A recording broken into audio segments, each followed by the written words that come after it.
In this refresh episode, Alcatraz needs an upgrade and more African cichlids. Sparkle Joe the Green Terror is dead, but St. Vincent the Vieja isn't, and Eel Longoria is about to get a tasty new treat.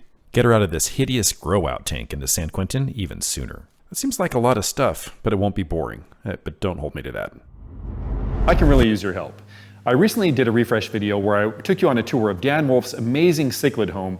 It's high-tech and he's got these beautiful tanks with a lot of African cichlids. And it blew my mind, and it blew most of your minds too.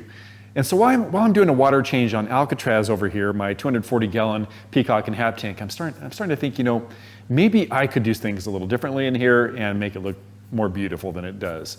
It's a little bit on the boring side. And I've been preaching this whole time I've been making videos that you don't want to have too much decor in the tank because you can have problems with territory disputes, and I'm not a big fan of overcrowding your tank. However, Dan's tanks look awesome, so I think it's worth a try to add some more decor to the tank to make it look better. And I have some ideas, but I really want your opinion on whether you think those ideas are good or if you think maybe you have some of your own that you can share. Anyway, if it doesn't work out, I can always take stuff out, right?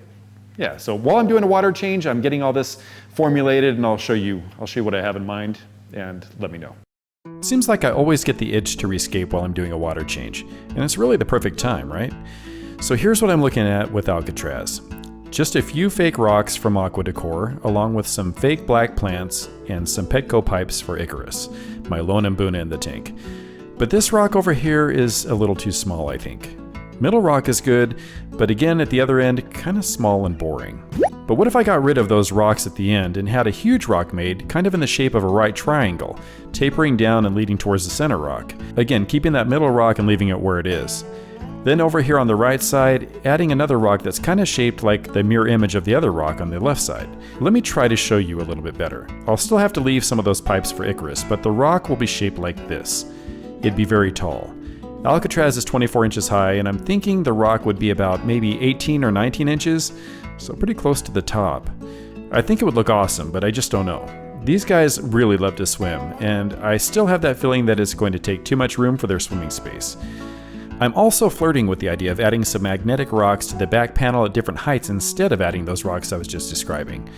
I'd like it to look similar to Dan's background, but maybe a little less than that.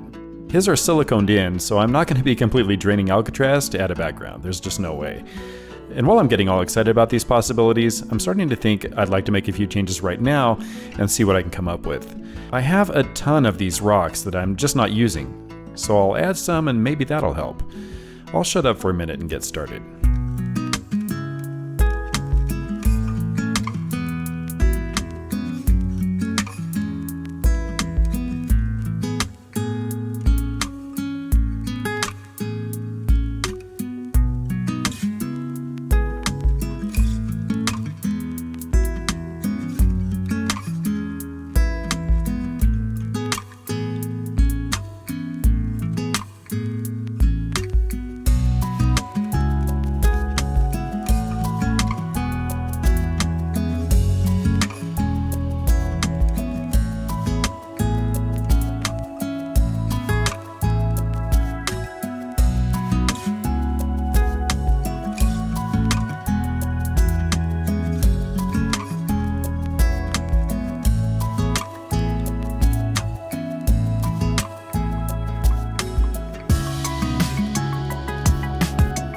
So there. Better? Worse? I'm liking it so far, and I like that there's still plenty of swimming space for these psycho nut jobs. I'll have to keep an eye on him, of course, because some significant changes were made to the tank, and someone could easily decide that now's a great time to make his move and kill everyone else in the tank to commemorate this special occasion. Remember, I do value your opinion, so let me know what you think of this change and then about those other two ideas I mentioned.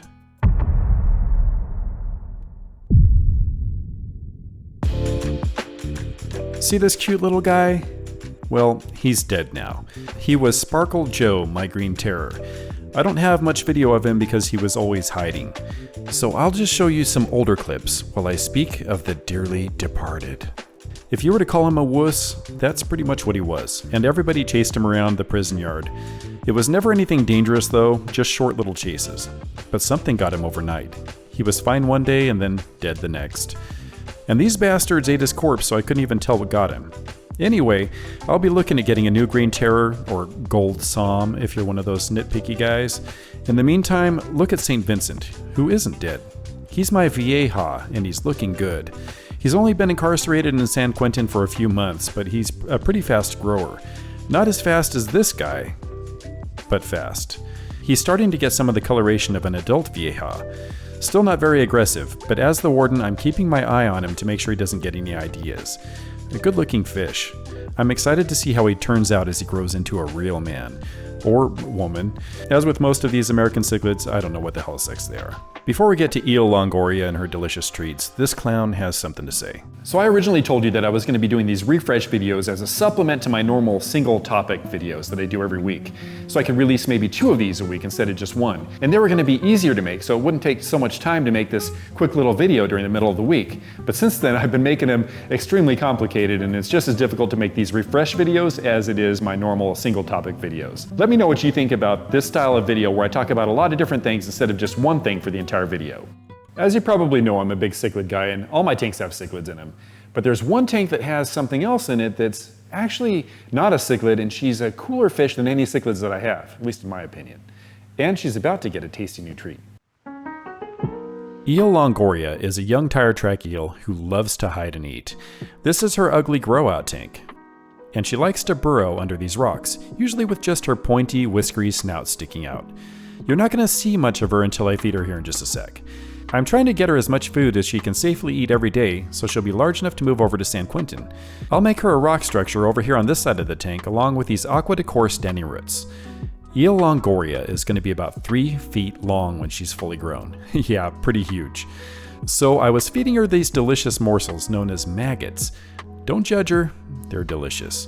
I started off with just 1 per day when she was tiny, but at the time of the recording of these clips, she was up to 3 maggots per day. Check her out. I only hand feed her, and the ultimate goal is that someday she'll come up to the top of the tank to eat. She loves those maggots, but she's grown quite a bit, and now she's upgraded to something even better. Small night crawlers. Let's see if I can lure even more of Ms. Longoria out with these delicious worms. Then you can see how beautiful she is, and see how fat she's become. She's got to be about 10 inches now, and I'm hoping that with the help of these big, tantalizing night crawlers as her main staple, her growth rate will take off from here. I want to get her into San Quentin as soon as possible, but when I do, I'll have to be really watchful. Remember, she's going into a yard full of questionable characters, especially this guy here, Kevin, the Electric Blue Texas. They could pick on my beautiful and peaceful eel, and I just can't have that. But I can tell you that if it happens, the eel stays. Adios to whoever dares make a move on her. All right, let's move some rocks because she's not falling for my trick. And you can see her kind of scurry away there. She's over in the corner, but she's not wanting any food right now. She's a little stressed out. She looks pale. Get that worm out of my face. But I keep trying. And she's back in her home, and I'm dumping it off in front because she's afraid of my fingers, maybe. She goes for it.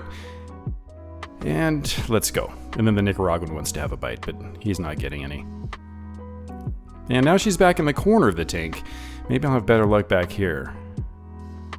She's coming out, but she's missing the worm and going for my fingers instead. Seems like she noticed that they're a little bit big for her. I don't think she could choke one down.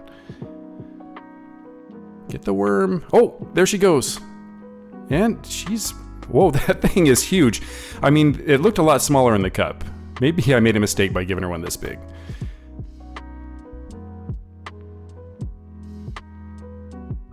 She's choking it down though, bit by bit. There it goes. These are really gonna help boost her growth rate. Get her in San Quentin. There it goes. Oh, and then it's all out again. And then she rips it in half. Wow, look at that. She's actually ripped the worm in half. What a tough, beautiful lady. What's with the fancy bucket of rocks, you ask? Well, it's to rescape this boring Mbuna African cichlid tank, of course. But that's the subject for another video, so stay tuned.